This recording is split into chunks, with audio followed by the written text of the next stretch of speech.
you press the wireless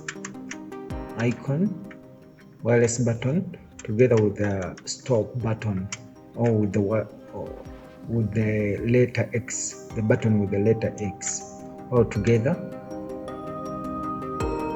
Then you release.